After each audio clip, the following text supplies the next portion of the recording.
So much time in Chicago. Halo para nontoner, bagaimana kabar Anda hari ini? Semoga Anda semua sehat ya. Kali ini Om Gen akan mengajak kalian semua mengulas alur cerita sebuah film bertema drama kriminal yang berjudul Road to Perdition. Film ini bercerita tentang perseteruan antara anak angkat dan anak kandung seorang bos mafia Irlandia Amerika dengan setting waktu tahun 1931 saat depresi besar atau krisis moneter melanda Amerika, serta setting lokasi cerita di kota Rock Island di negara bagian Illinois, Amerika Serikat. Film diawali dengan narasi dari seorang anak kecil penjual koran yang bercerita tentang kehidupan ayahnya yang bernama Michael Sullivan Sr., yang untuk selanjutnya kita sebut saja Sullivan. Saat itu, kota Rock Island dikuasai oleh seorang bos gangster yang bernama John Roney. John mempunyai seorang anak kandung yang bernama Connor dan seorang anak angkat yang bernama Michael Sullivan. Sullivan sendiri telah memiliki dua orang putra yang bernama Michael Jr. dan Peter, serta seorang istri yang bernama Annie. Di samping sebagai anak angkat, Sullivan pun bekerja pada John sebagai pengawal yang handal dan dapat dipercaya, serta memiliki reputasi terkenal di antara anggota mafia lainnya, bahkan terkenal sampai ke Chicago, yang menjadi pusatnya mafia Amerika yang dipimpin oleh Al Capone. Suatu hari, John Roney mengadakan jamuan berkabung atas meninggalnya seorang anggota mereka yang bernama Danny. Dalam pidato singkatnya, John memuji Danny sebagai anggota keluarga yang baik. Namun saudara Danny yang bernama Vin McGovern terlihat marah atas kematian adiknya dan mengatakan harus berbicara dengan Connor perihal kematian adiknya tersebut. Saat setelah mengantarkan Vin ke mobilnya, Connor berkata pada ayahnya bahwa dia akan berbicara pada Vin sendirian. Namun John Roney memerintahkan Sullivan untuk mendampingi Connor dan berpesan bahwa mereka jangan melakukan hal lain kecuali berbicara. Michael Jr., putra Sullivan, sudah sejak lama penasaran dengan ayahnya dan ingin sekali mengetahui apa pekerjaan ayahnya sesungguhnya. Sesaat sebelum Sullivan masuk ke garasi dan membawa mobilnya, Michael menyelinap dan bersembunyi di bawah bangku belakang mobil ayahnya. Ternyata ayahnya pergi untuk menjemput Connor dan segera menemui Vin untuk berbicara sesuatu. Di lokasi pertemuan, dalam sebuah gudang besar, Sullivan dan Connor bertemu dengan Vin dan anak buahnya yang bersenjata. Saat sedang berbicara, Connor yang emosi menembak Vin, dan dengan terpaksa, Sullivan pun menembak mati anak buah Vin yang sudah siap menembak Connor. Tanpa mereka sadari, semua kejadian pembunuhan ini disaksikan oleh anak Sullivan yang mengintip dari lubang dinding gudang. Saat mengetahui ada yang melihat, Sullivan pun segera mengejar dan mengetahui bahwa itu adalah anaknya dan kemudian membawa anaknya pulang. Di garasi, Sullivan menjelaskan pada anaknya bahwa John Roney menolong mereka saat kesulitan, memberi rumah dan kehidupan. Karena itu, dia bekerja untuk kepentingan John. Sejak saat itu, sikap Michael Jr. berubah pada ayahnya. Pagi harinya, Michael tidak mau sarapan dan akan langsung berangkat ke sekolah.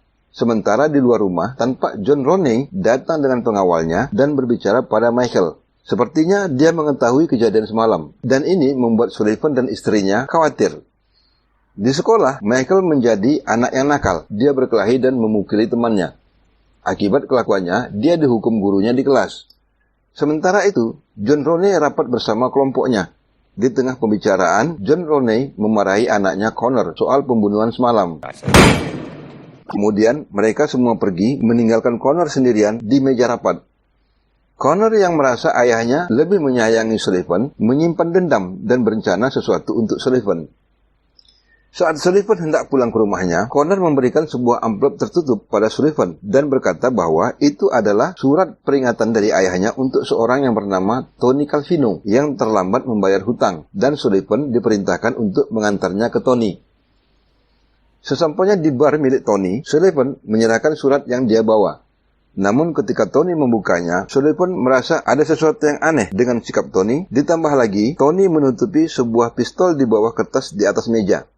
Saat Sullivan menyadari keadaan, dia dengan cepat meraih pistol Tony dan menembaknya di kepala, dan membunuh pula pengawalnya. Ketika dia mengambil surat dari tangan Tony, Sullivan kaget karena di situ tertulis, "Bunuh Sullivan dan semua utangmu lunas." Saudara Sullivan bahwa dia ditargetkan untuk dibunuh oleh Connor. Seketika itu pula, dia teringat pada keluarganya, terutama Michael, yang dia yakin juga pasti terancam. Dia coba telepon dari teleponnya Tony, tapi sambungan telepon putus. Lantas dia secepatnya pulang untuk menyelamatkan keluarganya. Di rumahnya, tampak istrinya tengah memandikan anaknya Peter. Pada saat itu, Connor tiba dan membunuh keduanya, karena menyangka anak tersebut adalah Michael. Michael yang terlambat pulang mendengar 2 tembakan dari dalam rumah, lalu lari sembunyi dan sempat melihat Connor keluar dari rumah mereka. Sullivan yang tiba kemudian mendapati Michael di meja makan dan berteriak histeris saat mengetahui istri dan anaknya tewas di lantai atas. Dia lantas membawa Michael secepatnya tanpa sempat mengurusi jasad istri dan anaknya. This house is not our home anymore. Di rumahnya, John Roney memarahi dan mengutuk Connor saat tahu anaknya tersebut telah membunuh keluarga Sullivan. Baginya, ini adalah bahaya besar untuk mereka, karena dia tahu betul akan kemampuan Sullivan. Akan halnya Sullivan, dia membawa Michael ke Chicago untuk menemui Al Capone, karena dulu dia pernah bekerja untuknya. Sesampainya di kantor Al Capone, Sullivan menemui tangan kanannya Al Capone, yaitu Frank Nitti, dan mengutarakan akan mengabdikan diri pada Al Capone, asalkan mereka menutup mata atas apa yang akan dilakukannya, yaitu membunuh orang yang telah membunuh keluarganya. Namun Frank Nitti menolak dan menasihatinya untuk melupakan semua dan pulang mengurus pemakaman istri dan anaknya. Go home, Mike. Go home and bury your wife and child. Tahulah Sullivan pada saat itu bahwa John Roney telah lebih dahulu datang dan meminta perlindungan Al Capone. Sullivan pun segera pergi dari sana. Di ruang lain kantornya, Frank Nitti berbicara pada Roney yang sedari tadi berada di sana dan mendengar percakapan Sullivan. Dia menanyakan pada Roney apakah ingin membunuh Sullivan. Roney mengiyakan meskipun terasa berat dan Frank Nitti pun memberi saran untuk menyewa pembunuh bayaran yang pernah bekerja dengan mereka dulu. Scene selanjutnya memperlihatkan seorang yang bernama McGuire yang berprofesi sebagai wartawan foto untuk kasus pembunuhan, sedang meliput dan mendokumentasikan korban penikaman. Saat mengetahui korban masih hidup, dia membekap mulut si korban sampai tewas, baru kemudian dia memfotonya. Di studionya, McGuire mendapat telepon dari Frank Nitti untuk melakukan pembunuhan terhadap Sullivan. Ternyata dia adalah pembunuh bayaran yang disebut oleh Frank Nitti pada John Roney. Sementara itu, Sullivan membawa anaknya Michael dengan tujuan ke rumah Bibi Sarah, adik istrinya yang tinggal di suatu daerah bernama Perdition yang terletak di tepi sebuah danau. Di tempat tinggal Sullivan yang lama, di Rock Island, berlangsung upacara pemakaman istri dan anaknya yang dihadiri oleh John Roney dan anak buahnya serta Bibi Sarah. Tanpa disadari orang-orang sekeliling, hadir pula di situ McGuire yang mencari tahu keberadaan Sullivan. Saat prosesi pemakaman selesai dan semua orang berkumpul di rumah, Sullivan menelpon Bibi Sarah menanyakan keadaan. Melalui telepon itu pula, McGuire mengetahui arah perjalanan Sullivan dan mengikutinya. Hello, operator. Saat Sullivan berhenti dan makan sendirian di sebuah kafe, McGuire pun tiba di sana. Sebagai seorang pembunuh profesional, dia tidak mau terburu-buru membunuh Sullivan. Dia mulai mengajak Sullivan berbincang-bincang terlebih dahulu. Namun akhirnya, Sullivan menyadari bahaya yang mengancam dirinya dan anaknya yang sekarang sedang tidur di mobil. Sullivan berpura-pura ke kamar mandi, lalu diam-diam pergi setelah terlebih dahulu menusuk ban mobil McGuire, sehingga McGuire tidak bisa mengejarnya. McGuire menembak Sullivan dari jauh, namun luput. Karena kesal, dia sempat menembak mati seorang polisi yang ada di sekitar situ. Sullivan yang menyadari kalau arah pelariannya sudah diketahui, membatalkan niatnya untuk ke rumah Bibi Sarah. Dia mengatur siasat agar bisa hidup tenang dengan membunuh Connor. Untuk itu, dia akan memaksa Al Capone menyerahkan Connor dengan cara merampok suplai dana dari Roney yang ada di bank. Sullivan mengatakan pada anaknya, rencana ini harus dilakukan berdua. Untuk itu, Michael harus belajar nyetir mobil agar bisa membantu ayahnya. Mulailah petualangan mereka berdua merampok uang suplai yang ada di banyak bank.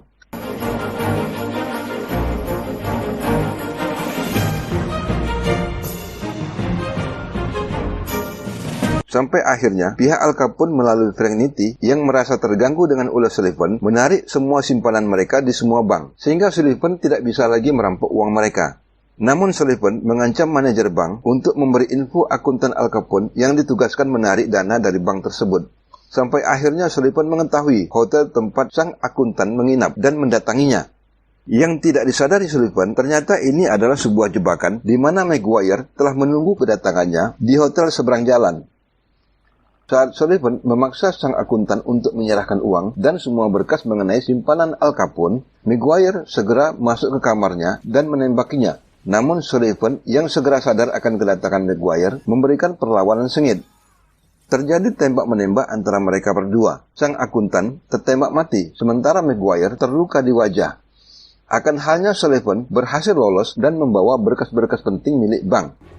Dengan dibantu anaknya sebagai sopir, Sullivan melarikan diri, namun sempat tertembak di bahu. Karena lukanya cukup parah, di tengah perjalanan Sullivan pingsan.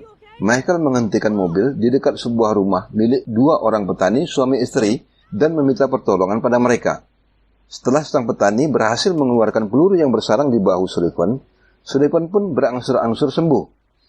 Pada suatu malam, Sullivan memeriksa berkas-berkas keuangan milik bank yang dia rampok tempoh hari dan menemukan bukti bahwa selama ini Connor telah menggelapkan uang ayahnya dan menyimpan uangnya di rekening bank dengan nama orang lain. Setelah beberapa hari, mereka pergi melanjutkan perjalanan dengan terlebih dahulu memberikan satu tas berisi uang yang banyak sebagai tanda terima kasih. Sullivan kembali ke Rock Island karena mengetahui John Roney sudah kembali pula ke sana. Tetapi anaknya Connor tetap dia sembunyikan di bawah perlindungan Al Capone di hotel milik Al Capone di Chicago.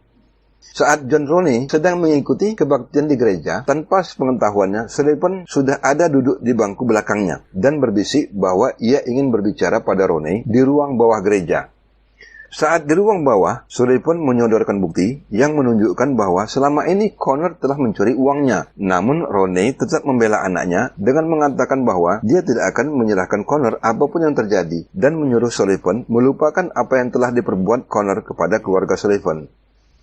Di penginapannya, Sullivan bersiap melakukan apa yang menurutnya harus dilakukan untuk menuntut balas atas kematian keluarganya dan mengakhiri semua masalah ini. Dia menyuruh Michael untuk tetap menunggunya di kamar hotel. Adegan selanjutnya memperlihatkan John Roney bersama 6 orang pengawalnya keluar dari sebuah restoran setelah makan malam. Sullivan yang bersembunyi di kegelapan menembak mati semua pengawal Roney dengan rentetan tembakan senjata otomatis Thompson. Setelah itu dia mendekati John Roney yang pasrah dan membunuhnya dengan rentetan tembakan juga.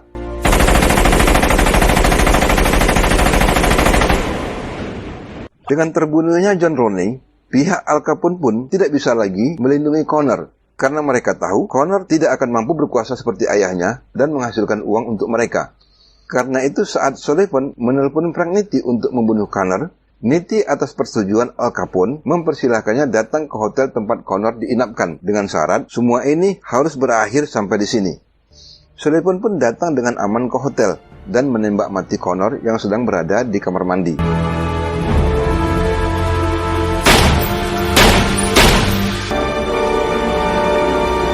Untuk saat ini, Sullivan dan Michael merasa terbebas dari semua ancaman.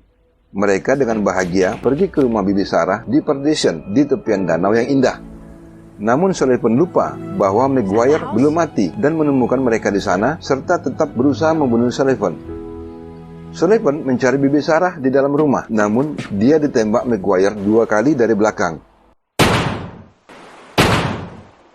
Sullivan pun jatuh bersimbah darah. Maguire sesuai kebiasaannya mengambil kamera dan akan memfoto mayat Sullivan. Tapi saat itu juga Michael datang di belakangnya dengan menodongkan senjata ke arah Maguire bersiap menembak. Maguire membujuk Michael untuk menyerahkan pistolnya. Namun tanpa dia sangka, Sullivan memiliki senjata dan masih mampu menembaknya dari belakang tepat di jantungnya. Maguire dan Sullivan pun akhirnya tewas di tempat itu. Adegan terakhir dalam film ini memperlihatkan narasi penutup dari Michael tentang kehidupan dia dan ayahnya selama 6 bulan pelarian mereka. Sampai akhirnya Michael mendatangi petani yang menolong mereka dan tinggal di sana sampai dia dewasa. Dan film pun berakhir.